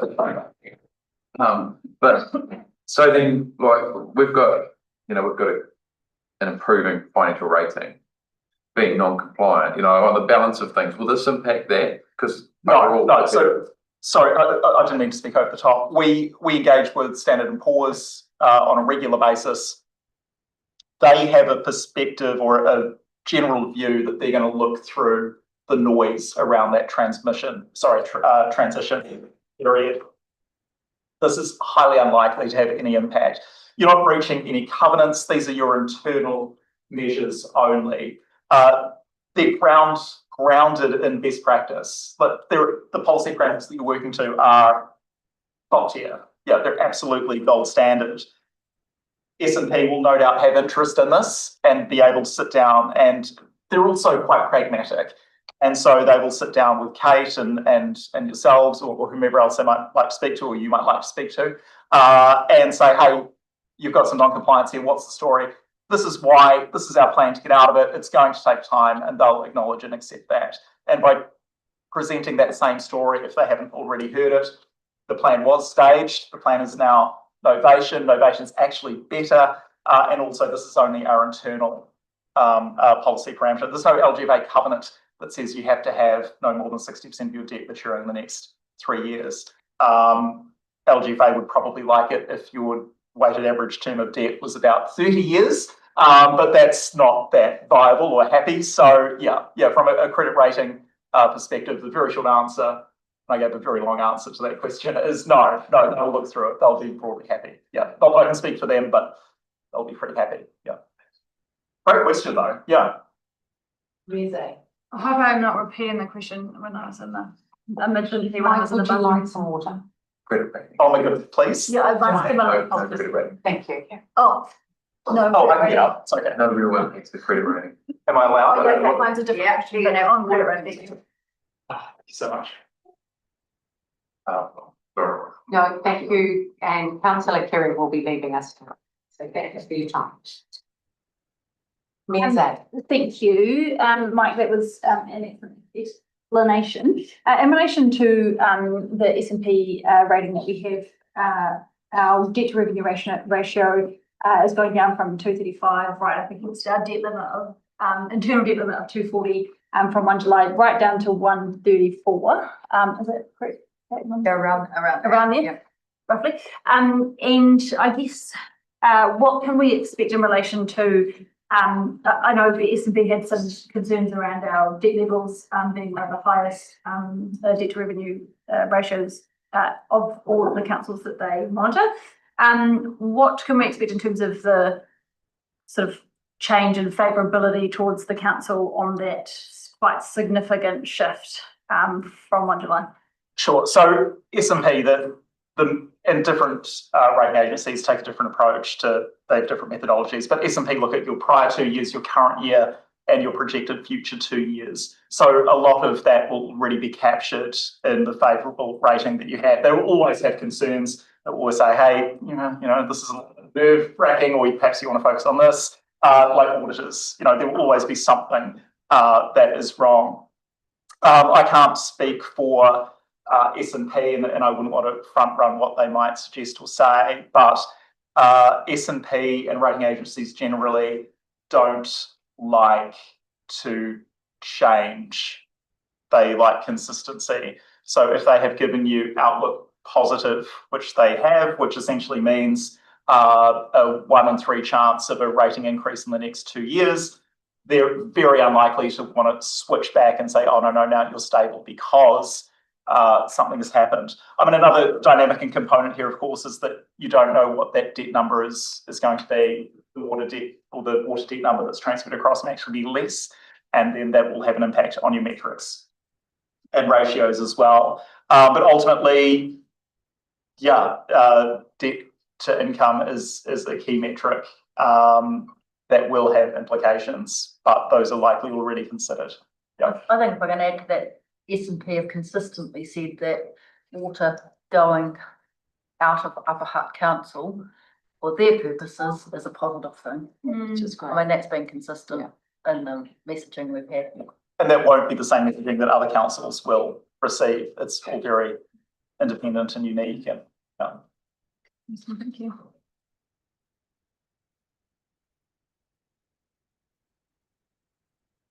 I think any other questions? Mike, before I put the recommendation, I just wanted to thank you for your time, for coming in person and giving us the opportunity. It's much easier to have you here in the room going through the positions where we land and to assure us that being out of compliance isn't something that we should actually react to immediately, that for a small council our size to do that when we might have to then readdress it in a very short while is not very good use of our time being a small team. So nice to have you from PwC, who are our Treasury people, to give us that endorsement that what we're doing at the moment, and for Kate too. Kate can tell us, but to have an external person say that is certainly a very supportive message that comes to us at a governance level. So for that, thank you very, very much. I appreciate the time that I had with you yesterday as well. And then again today when we shared it. So safe travels back to the other side of the island. I do live in Porirua. I'm sorry. Yeah. You don't have to be sorry about that. I was there this morning, so. I wish I had your rates. You know, there are new housings going up. They're always open. I do keep an open eye on Trade Me. Absolutely. Yeah. Thank you very much. No, thank you. Thank you. So the recommendation is that the Risk and Assurance Committee notes the content of the Treasury report as at the 31st of 2025 and its attached Treasury Risk Management Policy Attachment 1 to this report. I move it. Thank you, Ms. A, as my seconder. Is there any commentary for or against the recommendations? With there being no commentary, I would now like to call for the vote. Those against, those for. And any abstentions, the motion is carried. I think towards the end of the day, it's just nice to make sure that we're still awake. Yeah. Sorry, you almost got me. I'd now like to move to the next item on the agenda, which is item 10, the sensitive expenditure assurance report, which is on page 144. So once again, before I open it up to any questions from the committee, I would like to hand over to the Manager of Corporate Services. Is there anything you would like to add to this report? No, I will take it as read. I think the only thing is to note it's a report for 6 months because we haven't reported on this for 6 months. So Yes. it's update for 6 months. So I will now open it up for any questions of the committee. Are there any questions? No. With there being no questions, I will then move the recommendation that the Risk and Assurance Committee notes the contents of the sensitive expenditure report and its attachments. I so move, and the seconder is Councillor Dave Wheeler. Are there any conversations for or against? the recommendations. I then put it to the floor. All those in favour say aye. Aye. Those against, any abstentions, motion is carried. Thank you. Moving right along, I'd now like to draw your attention to item 11 on the risk and assurance agenda, health and safety update on page 160. I will now hand over to our Manager of Performance and Capability, Sandra Stokes, who will introduce the item. Sandra, the floor is yours. Thank you. So the purpose of this report is to provide information to this committee on the health, safety and wellness activities for the past 6 months. So that's July to December. It's a noting report, no decision is required. This report is to provide assurance to elected members that health and safety risks are being actively identified, controlled and monitored across the organisation. And so the key points of note, workforce wellbeing. We have an employee assistance programme in place and the usage has increased but remained low overall compared to the number of employees. I'd just like to note that this programme has been extended to the elected members as well. Risk profile, there's been no new critical risks identified and the controls remain under review. Contractor management, we have an improvement programme progressing on this and it's on target with the work plan. And incident performance, to note that we had 2 worksafe notifications during the period and 2 lost time injuries during the period. And corrective actions are underway or completed for those items. Sarah, thank you. Sandra, sorry. Is there any questions from the committee? Just Councillor Wheeler. Thank you, Chair. This report is just to do with the organisation, correct? Well, it's the it's the organisation and contractors, so it's about. Do you have a subsequent question or? I was just going back to the actual submitter, Stephen Pattinson, you talked, but this report's really outside that scope. Yes. Okay. Any other questions for Sandra?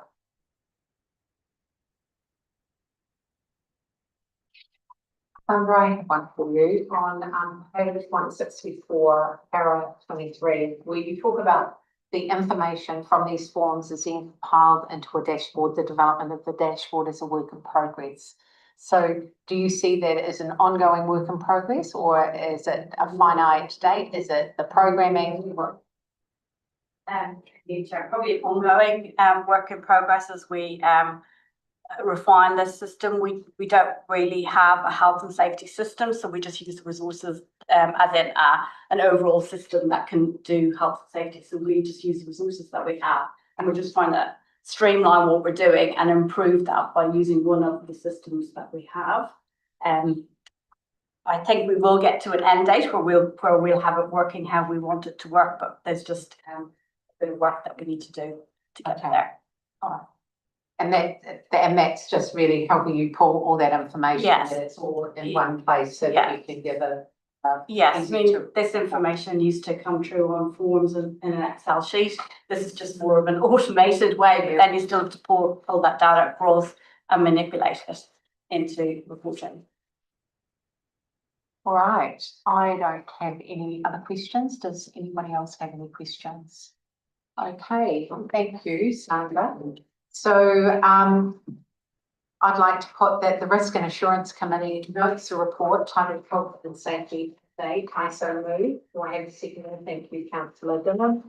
Are there anyone who wants to speak in support or against the recommendation? Neza. Oh, I'd just like to give a shout out to the Senior Health and Safety Advisor, Louis, for his excellent service to the community. I've already seen him in action multiple times and he addressed a medical event in an excellent way here in our first full council meeting. So I just want to give him a little shout out and recognise his incredible work for the council and the community. Thank you, Neza. I think we all support the sentiment, so thank you for bringing it up. Okay, if there are no further people that want to speak or for or against the recommendation, I move to a vote. All those in favour say aye. Aye. Those against, any abstentions, carried. I'd now like to move to the next agenda item on the agenda, which is item 12, and it's the delegations update on page 169. And if I can invite Rachel, our legal counsel, to the table, please. Because the chief executive isn't here today, I would like to hand over to the group manager corporate services, who may want to introduce this agenda item before I open it up to the floor for questions. Through your chair, I think Rachel's probably well placed just to open. Rachel, have you got anything to add? Through you, Madam Chair, we introduced the Delegations Update Report. There are no decisions or options presented. We are only seeking the committee's agreement to note the contents of the report and to answer any questions you have. To summarise, the report is submitted on an annual basis to the committee to keep the committee up to date on sub-delegations made by the Chief Executive during the reporting period. The report details 3 sub-delegations. 2 of them are to cover change in roles at Council, and 1 is to correct an omission in the annual delegations. And I'm happy to answer any questions. So, councillors, as has been reported, there is 1 correction and 2 new delegations. Do we have any questions? The office for council.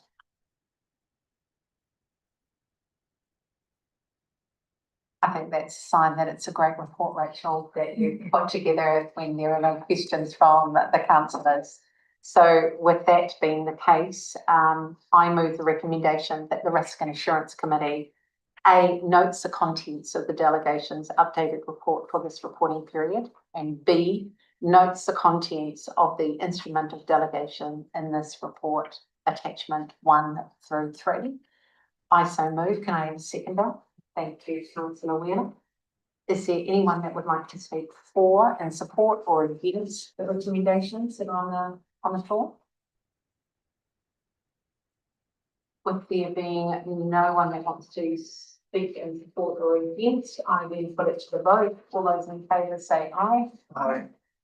All those against, any abstentions? Carried. Thank you very, very much.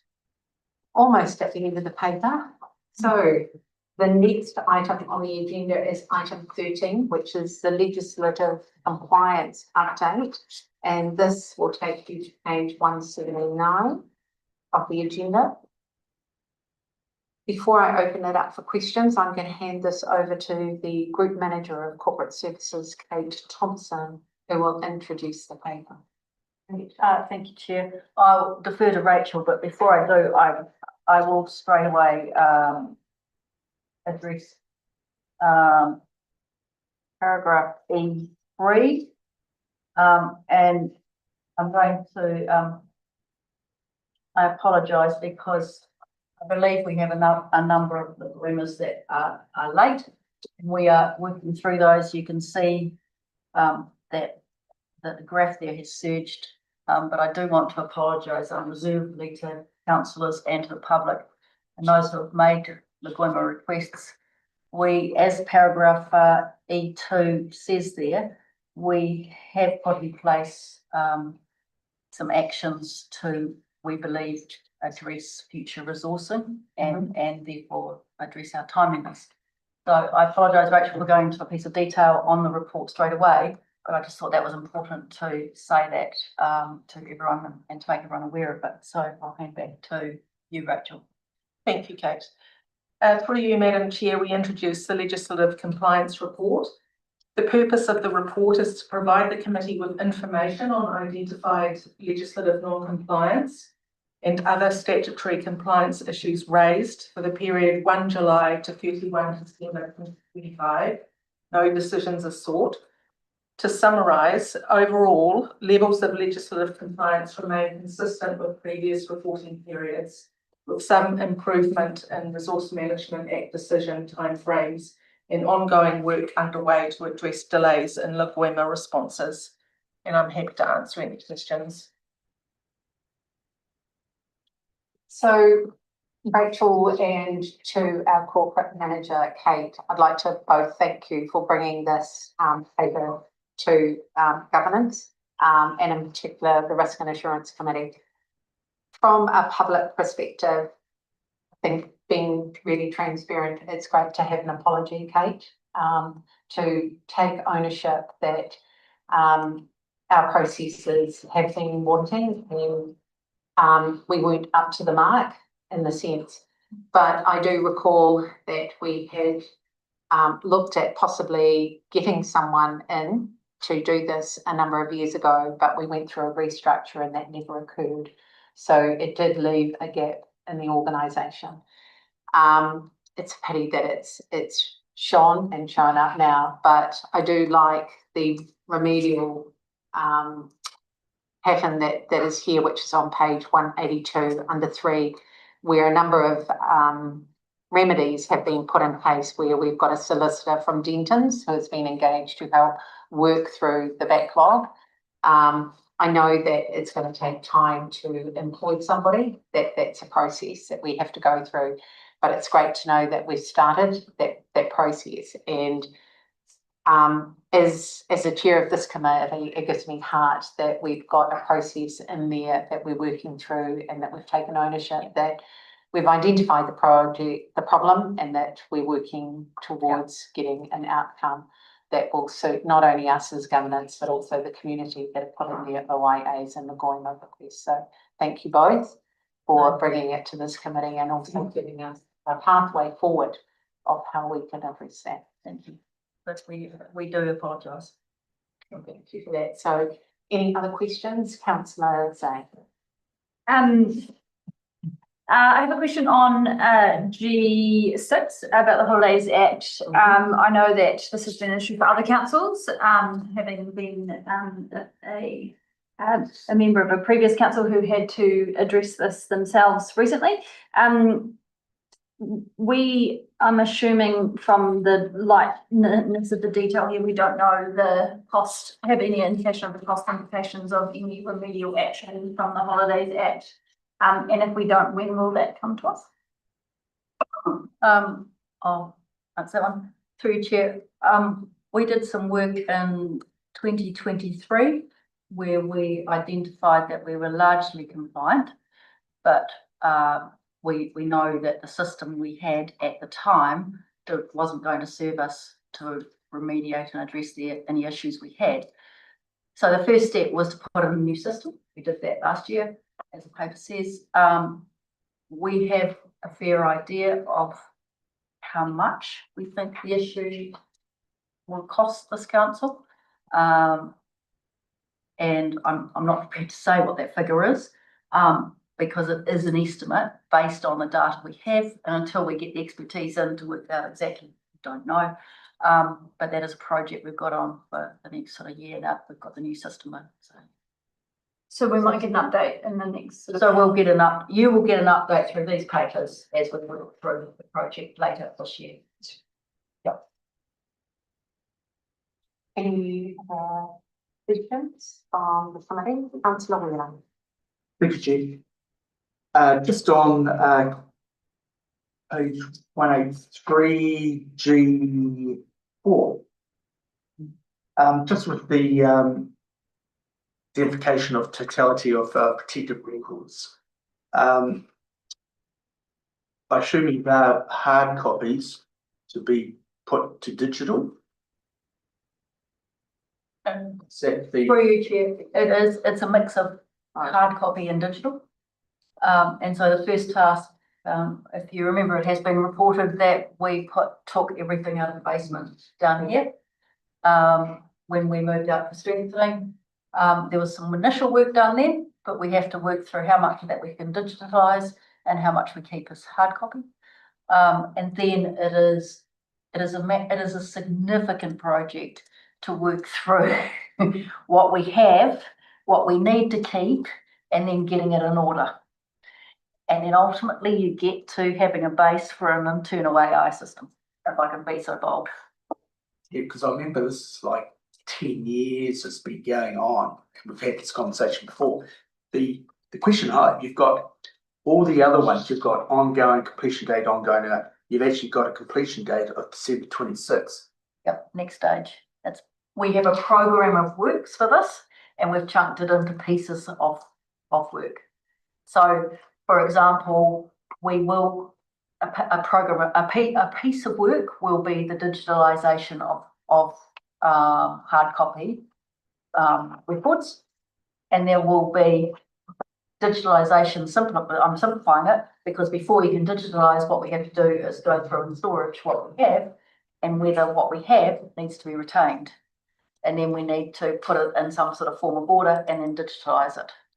So it is each piece of work is quite a big piece of work. And we're a small group of people. We have one person doing this. I understand that. And the totality, do you know how much is that? As opposed to not knowing at all, you must have an idea. I have a sense. I would like to think it's a 3-year piece of work. The director responsible might be not agreeing with me. She might think it's a 5-year piece of work. Okay. But it's somewhere in that ballpark. And it's all an equation of whether we wanted to do it right now or whether we want to do it over time. Yeah. The first thing was to get an inventory of what we had. And so we've done that. So we know what we have. And then it's sorting through. I mean, it's no, I'm being simple and crude, but it's no different than opening your garage and going, what have I got here? Just speaking of, time and effort, priorities and like 10 years ago, talked about it, and time and effort is even more precious today than it were yesterday. So realistically, will it happen? Kate, can I put this question a little bit differently for you? Yeah. This is a risk and assurance committee, right? Yeah. So what is the risk that we don't do it straight away? What is the risk if we push it out to 5 years? Because, I mean, we need to be able to project what's coming down the pipeline to us and rationalise our work program. I know how much was in that room, and if I was to go to a moving company and say, I've got this square footage, because I know the room that it was in, and if you think that square footage is how many pieces of paper, I'm more inclined to think that it's not a 3-year program, it's a 5-year program. So for me, as the chair of this risk committee, I'd want to know what is the risk of us doing this over a 3 or 5 year period. So thank you, Chair. That's nice to have it that way, framed that way. I think the first thing is we've done a lot of work on education, so we're in better, so we're not continuing the same behaviour. So we use SharePoint, an electronic system, and we use that in an appropriately structured way. And we've done an education with the staff on how you use SharePoint rather than your local drive, for example. And we monitor that much more than we did. So I think the assurance is that we're in a much better place as an ongoing than we were 10 years ago. I think, and as I said before, the first thing to do was to do an inventory of what we had. And we have a good grasp of that now. And this is prioritisation. And there isn't a high risk. I think the high risk was when we didn't know what we had. So I think the risk, to answer the question on the risk, we've de-risked it slightly by having knowledge on what there is to do. Does that help? Yes, it does. Does that satisfy you, Councillor Wheeler? Thank you. Are there any other questions on this paper? I just have one for under 5 on page 183. The Impounding Act of 1955 is a little bit old and out of date. We've never had, I don't believe, anything where we've looked after keeping errant horse, cattle, deer, ass, mule, sheep, pig, goat, and any other description. So what are the penalties? I mean, we share the services with Hutt City Council when it comes to dog control and things like that. I mean, this act needs to be updated or something, but, are there any penalties that we stay completely, that we don't provide these facilities? I know you have to keep reporting to us, but.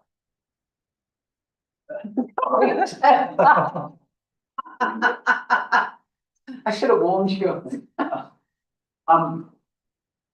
Look, I think that there is a challenge with us not operating a public town at times, but in an organisation or a local authority like ours, a majority of the stock issues that we deal with are normally by taking them back to the person that everybody knows who they are. Yes. It is an area, particularly around more around the dog control that we have challenges. So something that we're our way through in terms of how we manage. Thank you. I just thought, as a 1955 piece of legislation. Okay, thank you very much. Any other questions for any of the officers? Okay. Then I move that the recommendation that the Risk and Assurance Committee receives and notes the legislative compliance update for information only. I so move on. Thank you, Zay. Is there anyone that wants to speak in support or against the recommendations? No, I then will put it to the vote. All those in favour, please say aye. Aye. Those against, any abstentions? Carried. Thank you very, very much. Right, this brings me to the end of the public section of the agenda. We will now move to exclude the public from the rest of this meeting. Thank you those online and thank you Heather for attending. I will move that the meeting move into public excluded session as per the reasons provided in the agenda. I so move. Can I have a seconder, please? Thank you, Councillor Dillon. Can I please then put it to the vote, or anyone wants to speak in support or against? Okay, I'll put it to the vote. All those in favour say aye. Aye. Those against, any abstentions? Carried.